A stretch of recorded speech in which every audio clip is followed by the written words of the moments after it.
Bonjour, donc une petite vidéo pour vous faire un petit compte-rendu de la réunion à laquelle on a participé ce matin avec Aurélia Berbach et puis Michael Deslover, la réunion avec la direction à Riour qui portait sur les modalités de nomination des lauréats du concours de sergent. Alors, plusieurs choses. Donc, d'une part, la direction nous a fait part du calendrier prévisionnel qu'ils souhaitaient mettre en place. Il nous a expliqué également, dans un deuxième temps, les différents critères qui allaient être appliqués pour faire le choix. Donc, en premier lieu, donc, on est bien sur un volume de 40 postes qui seront proposés cette année et a priori les années prochaines.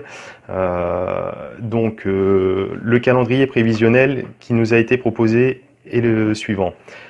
Le 5 octobre, les 40 postes seront identifiés et publiés sur intranet, en interne et en externe. Ensuite, à partir du 5 novembre, sera effectuée une grande messe pour donc les nominations des sergents, à l'image de ce qu'on peut déjà retrouver pour les adjudants. Ensuite, ça sera pour une nomination effective à compter du 1er décembre 2018. Et donc une affectation effective, elle, qui prendrait date donc au 1er janvier de l'année prochaine, donc 2019. Les critères qui ont été retenus donc sont les mêmes que ceux qu'on peut déjà retrouver au niveau des adjudants, c'est-à-dire en premier lieu, la manière de servir, donc il s'agit d'avoir un avis favorable. En 2, l'ancienneté dans le cadre d'emploi des caporaux. En 3, l'ancienneté des sapeurs-pompiers, donc l'ancienneté qui va être prise en compte également donc de la BSPP, du bataillon de Marseille et puis de la sécurité civile. En 4, l'ancienneté dans la fonction publique territoriale. Et en 5, le dernier point, donc l'âge, pour départager tout le monde. Donc vraiment exactement la même chose que ce qu'on peut retrouver au niveau des adjudants. D'une façon générale, on peut regretter et on constate que l'administration a traîné depuis le début pour mettre en place un système qui soit clair et pertinent et affiché pour donc la nomination des sergents.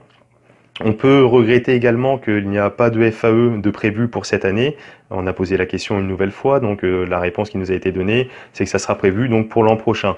On rappelle que pour cette année, il n'y avait aucune FAE de prévu d'anticiper et aucune FAE qui n'était inscrite au niveau du calendrier prévisionnel de formation qui doit être établi donc la fin de l'année à N-1.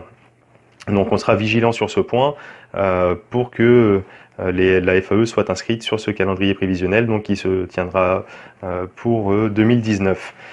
On rappelle également que dans le cadre des FAE, les caporaux attendent toujours pour passer la FAE de chef d'équipe. Donc a priori, ça serait exactement pareil, la même chose, c'est renvoyé pour 2019. Donc des agents qui attendent des réponses depuis quelques temps. Et malheureusement qui n'en ont aucune, alors qu'ils exercent déjà les fonctions. On sait très bien dans les centres de secours, il y a une carence en termes d'effectifs, donc les sapeurs de première classe qui ont été nommés caporal via notamment la mesure du PPCR exercent déjà ces fonctions de chef d'équipe. Ils attendent toujours leur formation. Donc ça a été rappelé également. Un autre point, on peut s'interroger sur la pertinence des postes qui seront proposés. Vraisemblablement, il y aura donc des places au niveau des CTA. Donc c'est sûr et certain, il est clair, il faut trouver une solution rapide, urgente, qui réponde aux besoins des agents qui sont prisonniers, entre guillemets, dans ces CTA, qui souhaitent retrouver une activité opérationnelle en compagnie. Il faut trouver une solution. Cependant, on peut s'interroger de la pertinence de proposer à des futurs sergents des places en CTA, sachant que c'est des agents qui vont souhaiter exercer le rôle de chef d'agré une équipe, notamment chef d'agré VSAV. Donc là aussi, on peut se poser des questions. On regrette également, on retrouve pour le coup une mobilité de plus qui sera effective.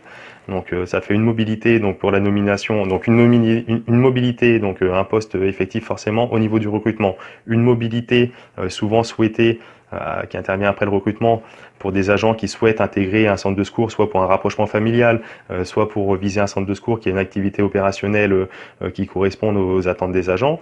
Donc une mobilité au niveau du grade de caporal bien souvent, une nouvelle mobilité donc pour l'accession au grade de sergent, et encore une mobilité au niveau de l'accession au grade d'adjudant. Donc pour ce qui est de Force ouvrière, on regrette les mobilités contraintes et forcées, les doubles mobilités sergent-adjudant qui posent quelques soucis en termes de stabilité, que ce soit d'un point de vue déjà personnel pour l'agent en termes de stabilité personnelle au niveau de la vie de famille et de la stabilité opérationnelle, parce que donc des agents qui arrivent dans un centre de secours et qui n'ont qu'une idée en tête, c'est d'en repartir 2 ans, 3 ans, 4 ans après, on peut se poser les questions du bienfait de la mesure. Donc voilà un petit peu.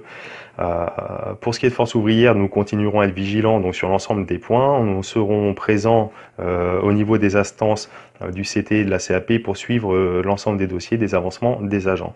Si vous avez des questions particulières, n'hésitez pas dans la vidéo en commentaire à nous les poser ou sur le site, etc.